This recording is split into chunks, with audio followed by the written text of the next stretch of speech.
Friends, మన నిత్యాస్ ఛానల్లో welcome. So ఈరోజు మనం చేయబోతున్నది ఏంటో తెలుసా? చేపల పులుసు. సో పల్లెటూరు చేపల పులుసు. సో పల్లెటూరులో అయితే చేపల పులుసు చాలా బాగా చేస్తారు. మేబీ అందరూ చాలానే బాగా చేస్తారు. కాకపోతే ఏంటంటే పల్లెటూరులో కొంచెం ఇలా న్యాచురల్గా మనం మిక్సీలో కాకుండా రోకల్లో దంచి పొయ్యిలో ఇలా ఉల్లిగడ్డను వేంపి చేస్తారన్నమాట. సో టేస్ట్ అనేది కొంచెం వేరేగానే ఉంటుంది. ఇందాక చూసినట్టుగా మనం పొయ్యిలో అయితే వేపుకున్న ఉల్లిగడ్డని ఇందులో కొంచెం వేసుకొని అయితే దంచుకుంటున్నాం అన్నమాట. పచ్చి ఉల్లిగడ్డని పొయ్యిలో వేపుకొని ఇలా దంచేసుకోవాలి, మెత్తగా గ్రైండ్ చేసుకోవాలి. ఇదైతే పచ్చి ధనియాలు ప్లస్ ఉప్పు, పచ్చి ధనియాలు, ఉప్పు, ఇందాక వేపుకున్న ఉల్లిగడ్డ ఇలా ఒక కటోర్లో అయితే ఎత్తి తీసుకొని పెట్టుకోవాలి. ఇది మనం కర్రీలోకి యూజ్ చేయడానికి అవుతుంది అన్నమాట. ఇలా తీసేసుకోవాలి ఒక బౌల్లో. దీంతో బాగా న్యాచురల్గా టేస్ట్ అనేది చాలా బాగా వస్తుంది. ఫిష్ అయితే కడిగి తీసుకొని పెట్టుకున్నాం అన్నమాట మేము ఫస్టే. ఇందులో అల్లం వెల్లుల్లి పేస్ట్, ఇందాక దంచి పెట్టుకున్న ఉల్లిగడ్డ ప్లస్ ధనియాలు, ఉప్పు కొంచెం వేసుకోవాలి. ఉప్పు అయితే పసుపు యాడ్ చేసుకోవాలి. పసుపు ప్లస్ వేయింపుకున్న జీలకర్ర, ఆవాలు పొడి. జీలకర్ర ఆవాలతోనైతే సుధా చాలా బాగా టేస్ట్ వస్తుంది. మెంతులు, టేస్ట్కి సరిపడంత కారము ఇందులో మనం వేసుకోవాలి అన్నమాట. ఫిష్ కర్రీ అయితే చాలా టేస్టీగానే ఉంటుంది మా పెద్దమ్మ చేతితో చేస్తే. సో ఉప్పు తర్వాత కొంచెం ఆయిల్ వేసుకొని ఇలా మనం నానబెట్టిన చింతపండు గుజ్జుని రసం తీసి కొంచెం యాడ్ చేసుకోవాలన్నమాట. సో మనం ఇందులో యాడ్ చేసిన ఇంగ్రీడియంట్ అంతా మన చేప ముక్కలకి మంచిగా పట్టుకునేలాగా కలిపేసుకోవాలి అన్నమాట.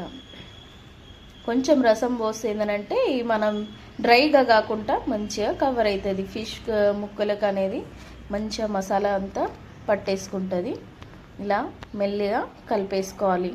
గట్టిగా కలిపొద్దు, చికెన్ పీస్ లాగా ఉండదు అన్నమాట. ముళ్ళులు గుచ్చే ఛాన్స్ ఉంటుంది కాబట్టి జాగ్రత్తగా కలిపేసుకోవాలి. జస్ట్ లైట్గా ఇట్లా పైన చేయి ఇట్లా చూపించే విధానంగానే కలిపేసుకోవాలి.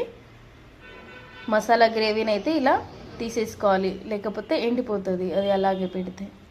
ఒక పెద్ద గిన్నెలో అయితే మేము పెట్టేసుకున్నాం. చేపల ఫ్రైకి కొంచెం కర్రీకి అయితే కొంచెం వెడల్పు గిన్నెనే బాగుంటుంది అన్నమాట. లోతు గిన్నెలో వండితే అవి సరిగ్గా ఇది కాదు కర్రీ. చేపల ముక్కలు విడివిడిగా మంచిగా గోలుతాయి. మనం ఇప్పుడు తాలింపు కోసం అయితే పచ్చిమిర్చి, మెంతి ప్లస్ కొత్తిమీర అయితే వేసి మసాలాలు వేసి వేంపుకున్నాం అన్నమాట. మంచిగా కొంచెం గోల్డెన్ కలర్ వచ్చేలా వేంపుకోవాలి. ఇది వేంపుకున్న తర్వాత మనం ఇందులో ఇందాక మిక్స్ చేసి పెట్టుకున్న చేప ముక్కలు అయితే యాడ్ చేసుకోవాలి అన్నమాట.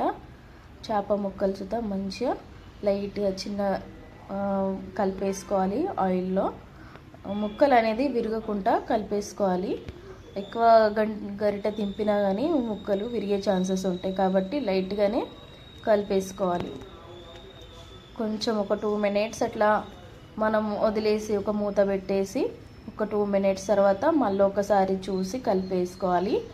ఆయిల్ అనేది అయితే రిడ్యూస్ అవుతుంది అన్నమాట. మంచిగా చేప ముక్కకి ఆయిల్లో మంచిగా ఫ్రై అవుతుంది అన్నమాట. దాని తర్వాత ఇందులో మనం ఇందాక నానబెట్టిన చింతపండు రసాన్ని అయితే యాడ్ చేసుకోవాలి. ఈ చింతపండు రసాన్ని అయితే యాడ్ చేసుకునేటప్పుడు మనం ఖచ్చితంగా చెయ్యి అనేది అడ్డుపెట్టి పోయాలి అందులో. లేకపోతే అందులో ఉన్న లాస్ట్కి కొంచెం పల్ప్ లాగా మిగులుతుంది కదా, అందులో ఫిష్ కర్రీలో వచ్చేస్తే టేస్ట్ అనేది బాగుండదు. దవడలకు తాకుతాయి తింటుంటే. సో ఇలా అయితే మనం చూపించిన విధానంగా పోసేసుకోవాలి చేపల పులుసుకి. ఇప్పుడు మనకి వాటర్ సుతం మనం ఇంకా యాడ్ చేసుకోవచ్చు. పల్ప్ యాడ్ చేసుకున్నాక వాటర్ సుతం ఇంకా కొన్ని యాడ్ చేసుకోవచ్చు. మన ఇంట్లో ఎంతమంది కోసం కావాలో అది చూసుకొని మనం వాటర్ అనేది యాడ్ చేసుకోవాలి. మరి పల్చగా ఉంటే సుతా బాగుండదు కాబట్టి కొంచెం గ్రేవీ లాగా ఉంటేనే బాగుంటుంది. ఉప్పు అనేది అయితే మేము యాడ్ చేసుకున్నాం. ఇది కొంచెం మరిగేలాగా అవుతుంటే మేము మళ్ళీ పైకి వెళ్ళి గార్నిషింగ్ లాగా కొంచెం కొత్తిమీర ప్లస్ మళ్ళీ ఇందులో పచ్చిమిర్చి ప్లస్ మెంతి ఇవన్నీ అయితే కరివేపాకు సుత వేసింది మా పెద్దమ్మ అయితే. టేస్ట్ అనేది అయితే చాలా బాగుంటుంది.